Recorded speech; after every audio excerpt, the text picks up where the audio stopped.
गुजरात में राज्यसभा की 3 सीटों के लिए वोटिंग शुरू हो चुकी है और वोट देने के लिए बीजेपी अध्यक्ष अमित शाह विधानसभा पहुंच गए हैं। इस वक्त की बड़ी खबर यह है, बीजेपी उम्मीदवार स्मृति ईरानी, मुख्यमंत्री विजय रूपानी भी विधानसभा पहुंच गए हैं। ये वोटिंग शाम 4 बजे तक होगी और आज ही नतीजों का ऐलान भी हो जाएगा।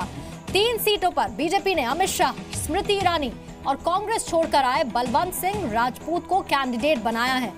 कांग्रेस की तरफ से अहमद पटेल प्रत्याशी हैं।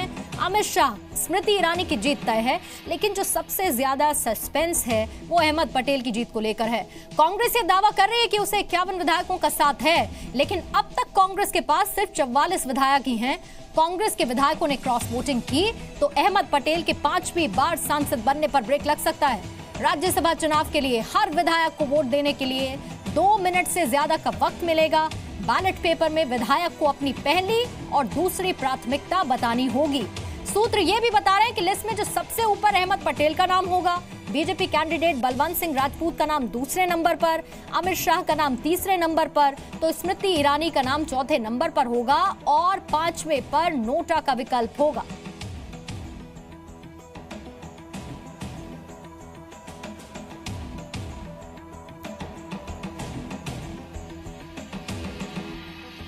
ऐसा नहीं होता है तो आपको फिर क्यों चिंता है?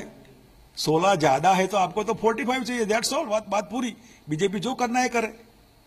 आपके पास पूरी संख्या है तो क्यों चिंता करते हैं? बीजेपी जो करना है वो करे। ये तो प्रेस्टीज तो कांग्रेस की आ गई ना, एमएलए कांग्रेस के प्रॉब्लम में आए ना, तो क्यों चिंता करते हैं आप? अगर आपके पास 15 लोग ज्यादा है तो चिंता किस बात की है? और इस पर और ज्यादा जानकारी लेने के लिए सीधा रवि त्रिपाठी का रुख कर लेते हैं, जो कि गुजरात विधानसभा के बाहर वोटिंग पर अपडेट दे रहे हैं। रवि, वोटिंग तो शुरू हो चुकी है, लेकिन अभी वाघेला को भी हमने सुना कांग्रेस के आगे वाकई में अस्तित्व का संकट देखिए, और दूसरी तरफ नलिन कुटादिया भी फेसबुक पर माफी मांग चुके हैं, कह चुके हैं कि वो तो बीजेपी के फेवर में वोट करेंगे। जी बिल्कुल, अब कहीं ना कहीं पूरा एक तरह से तस्वीर जो है और पूरा बीजेपी के फेवर में दिख रहा है, क्योंकि अभी तीनों कैंडिडेट आपको दिखाना चाहेंगे। ये बीजेपी के चीफ व्हिप हैं जो खड़े हैं सामने, पंकज, ये खड़े हैं और इंतजार कर रहे हैं एक करके। तमाम बीजेपी के विधायक जो हैं यहाँ पहुँच चुके हैं, तीनों कैंडिडेट भी पहुँच चुके हैं और सबको इंतजार बस उस बस का है जिस बस में 44 विधायक, जो कांग्रेस का दावा किया जा रहा है, वो 44 विधायक कब आते हैं। हो सकता है ये भी डर हो कि कहीं आकर यहाँ बातचीत ना हो, बातचीत में कहीं घाल मेल ना हो जाए, इसलिए 44 को अभी तक दूर रखा जा रहा है।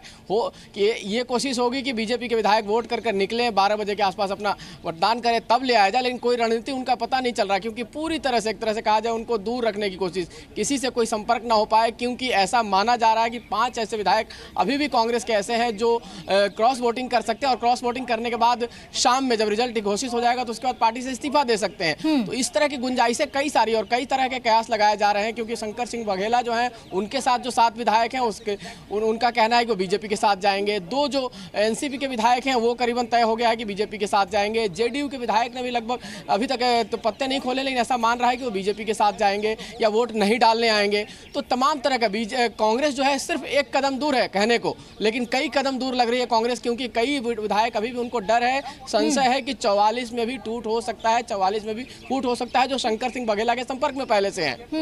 तो रवि, ये तमाम चीजें, और देखिए जो तीसरा उम्मीदवार बलवंत सिंह राजपूत, 31 अभी वोट बताए जा रहे हैं, 14 की और जरूरत है। समर्थन का ऐलान एनसीपी की तरफ से हो ही चुका है, और बाकी क्रॉस वोटिंग को लेकर बीजेपी जरूर खुश नजर आ रही है, आश्वस्त नजर आ रही है कि जीत उन्हीं की पक्की है। बहुत बहुत शुक्रिया आपका जानकारी देने के लिए रवि।